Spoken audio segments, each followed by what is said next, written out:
अस्सलामुअलैकुम my dear students, I hope all of you will be fine. हमने 10th class की chemistry का chapter 14 start किया हुआ था। आज हम इसकी एक्सरसाइज स्टार्ट करने लगे हैं।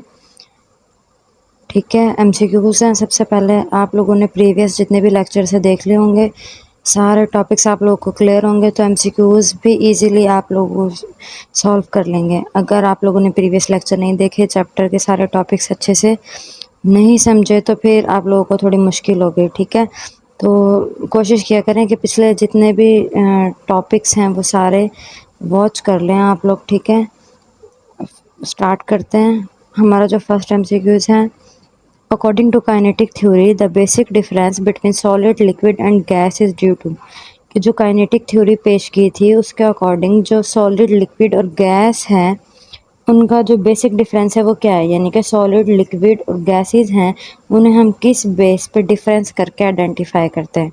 तो सबसे पहले हमारे पास है the difference in the movement of the particle. के पार्टिकल्स की मूवमेंट में डिफरेंस होता है, इसीलिए हम उन्हें डिफरेंस मतलब जल्दी से आइडेंटिफाई कर लेते हैं। उनकी केमिकल प्रॉपर्टीज़ में होता है, उनके साइज़ में होता है या उनकी शेप में होता है। तो देखें, केमिकल प्रॉपर्टीज़ तो सेम होती हैं सॉलिड लिक्विड गैसेस की। साइज़ हमारे पास है, उसका भी इतना इफ़ेक्ट नहीं पड़ता, शेप का भी। तो जो हमारे पास बेसिक होता है ना, हम जिसकी वजह से आइडेंटिफाई करते हैं, वो होता है difference in the movement of the particles. कि हमारे पास सॉलिड हैं, उसमें जो पार्टिकल्स होते हैं वो बिल्कुल आपस में क्या होते हैं, क्लोजली पैक्ड होते हैं। ठीक है, सॉलिड्स के जो पार्टिकल होते हैं क्लोजली पैक्ड होते हैं, उनके दरमियान बिल्कुल भी डिस्टेंस नहीं होता। लिक्विड के पार्टिकल्स एक सीक्वेंस में ऐसे अरेंज होते हैं। ठीक है, लिटिल डिस्टेंस कह लें, इतना ज़्यादा क्लियर नहीं होता। और जो गैसेस में वो पार्टिकल्स क्या होते हैं, एट लार्ज डिस्टेंस। अब ये जस्ट अपनी पोजीशन, फिक्स पोजीशन के आगे पीछे वाइब्रेट करते हैं, तो वाइब्रेशनल मोशन है इसमें। और जो लिक्विड और गैस है इसमें तीनों तरह की होती है। तो जो डिफरेंस है ना बेसिक, वो उनकी किसकी वजह से, उनके पार्टिकल्स की मूवमेंट की वजह से। इसीलिए जो हमारा फर्स्ट एमसीक्यू है इसका आंसर है the difference in the movement of the particles. ठीक है, ये इसका राइट आंसर है। नेक्स्ट है upon heating rate of evaporation. अब देखें, अब आप जब किसी चीज़ को वेपोरेट करते हैं तो उसका वेपोरेशन में जब हीटिंग को इंक्रीज़ करते हैं तो वेपोरेशन इंक्रीज़ होती है, डिक्रीज़ होती है, रिमेन कांस्टेंट होती है, इनिशियली इंक्रीज़ देन डिक्रीज़। अब आपके पास लिक्विड है, वो वेपर्स में कन्वर्ट हो रहा है। ठीक है, अगर आप उसे हीट अप करना स्टार्ट कर देंगे, टेम्परेचर देंगे, तो जल्दी और ज़्यादा जल्दी वेपर्स बनेंगे। तो हीटिंग से जो रेट ऑफ वेपोरेशन है वो क्या हो जाता है, इंक्रीज़ हो जाता है। ठीक है, थर्ड आपका है the inter particle attraction are the strongest in. अभी हमने तीनों को डिस्कस किया, जो सॉलिड हैं, लिक्विड और गैस है। सॉलिड में जब मालिक्यूल्स आपके क्लोजली पैक्ड हैं, उनके दरमियान डिस्टेंस बिल्कुल भी नहीं है, तो अट्रैक्शन भी जो है, फोर्सेस, अट्रैक्शन की फोर्सेस उनके दरमियान क्या होंगी, स्ट्रॉन्ग। उसके बाद लिक्विड में और फिर किस में, गैसेस में वीक होंगी। तो इसका आंसर क्या है, इंटर पार्टिकल जो अट्रैक्शन है वो किस में, किसके पार्टिकल्स आपस में बहुत ज़्यादा मजबूती से जुड़े हुए होते हैं, तीनों में, सॉलिड्स के। Cooling the vapours of some gases. क्या वेपर्स को आप क्या कर रहे हैं, कूल कर रहे हैं गैसेस के, change them directly into solid.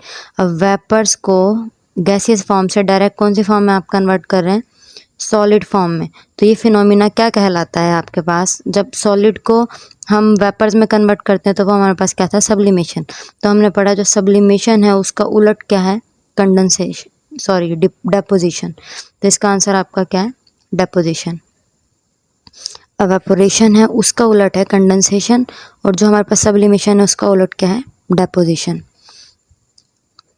Physical state in which the particle possesses the maximum energy. अब हमारे पास ये पार्टिकल्स आपस में बिल्कुल क्लोजली पैक्ड होते हैं, तो इनमें इतनी एनर्जी मैक्सिमम नहीं होती। उसके बाद हमारे पास किसके पार्टिकल्स की एनर्जी सॉलिड से थोड़ी ज़्यादा होती है, लिक्विड की। और उससे सबसे ज़्यादा, सबसे रैंडम मोशन की वजह से ज़्यादा कोलाजन होती है, ज़्यादा प्रेशर एक्सर्ट करते हैं, तो ज़्यादा हमारे पास एनर्जी कौन से पार्टिकल्स के दरमियान होती है, जिनके पास ज़्यादा मूवमेंट होती है। और ज़्यादा मूवमेंट कौन से मालिक्यूल करते हैं, रैंडम मोशन करते हैं, गैसेस के। ठीक है,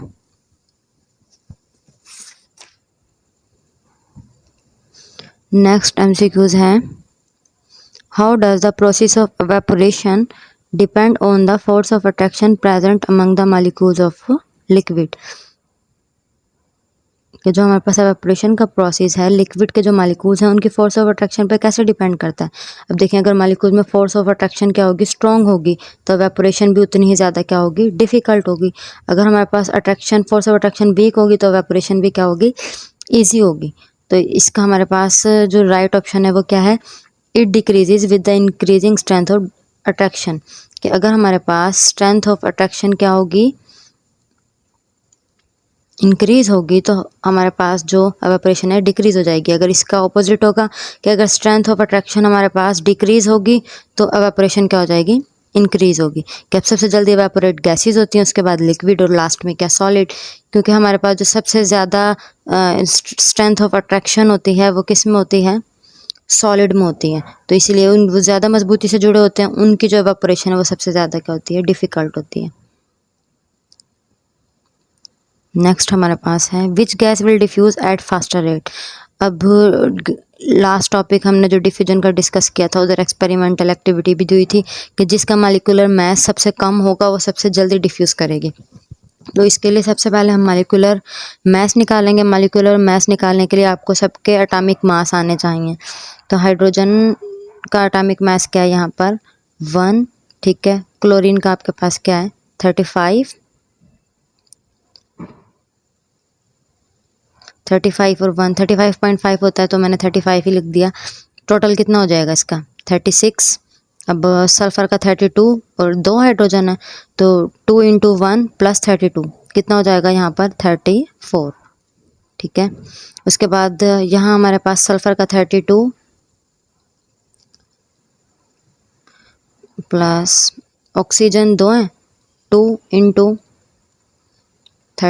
16, ठीक है। ऑक्सीजन का मास नंबर 16 होता है, 16 को 2 से मल्टीप्लाई करें 32 + 32 कितना हो जाएगा आपके पास, 64। अब इस तरह कार्बन का निकालें 12, 2 × 16, 16 × 2 32 + 12 कितना हो जाएगा, 44। अब मॉलिक्यूलर मास जो आपके पास आया है या मोलर मास आया है सबसे कम किसका, हाइड्रोजन सल्फाइड का। तो इसीलिए सबसे तेज़ी से कौन डिफ्यूज़ होगा, हाइड्रोजन सल्फाइड। उसके बाद हाइड्रोजन क्लोराइड, हाइड्रोक्लोरिक एसिड, फिर कार्बन डाइऑक्साइड और उसके बाद सल्फर डाइऑक्साइड। नेक्स्ट एमसीक्यूज है the phase change A and B. अब ये ए और बी जो ये फेस चेंज है ना, इनका आंसर बताना है कि ए का ऑप्शन क्या आएगा और बी का क्या आएगा। कि जब एक गैस लिक्विड में चेंज होता है, अब देखें गैस लिक्विड में चेंज होगा तो कूलिंग का प्रोसेस करना पड़ेगा। कूलिंग को क्या कहते हैं, कंडेंसेशन। अब लिक्विड को सॉलिड में चेंज करना, फॉर एग्जांपल वाटर चेंज हो रहा है आइस में, तो यहाँ कौन सा प्रोसेस होगा, फ्रीजिंग का। तो हमारा आंसर होगा कंडेंसेशन और फ्रीजिंग, ए का कंडेंसेशन और बी का फ्रीजिंग। लास्ट एमसीक्यूज है A student noticed frost falling on the ground at 6:30 AM। कि सुबह 6:30 बजे स्टूडेंट ने नोट किया फ्रस्ट ग्राउंड पर फॉल हो रही है एंड डिसअपेयर बाय 8:30, और 8:30 बजे तक वो नज़र भी नहीं आती। Which phase change responsible for the changing of the frost into water vapours. कि हमारे पास जो फ्रस्ट थी वो सॉलिड थी, वो वेपर्स में कैसे कन्वर्ट हो गई, सॉलिड गैसियस फॉर्म में डायरेक्ट कैसे चला गया। तो ये कौन से प्रोसेस के जरिए होता है हमारे पास, सब्लिमेशन के। कि जो हमारे पास कोई भी सॉलिड होता है without conversion of liquid directly change into gas is called sublimation. ये एमसीक्यूज आपको क्लियर हो गए होंगे, ठीक है। इसके बाद हम शॉर्ट क्वेश्चन स्टार्ट करेंगे। नेक्स्ट वीडियो तक के लिए अल्लाह हाफिज़।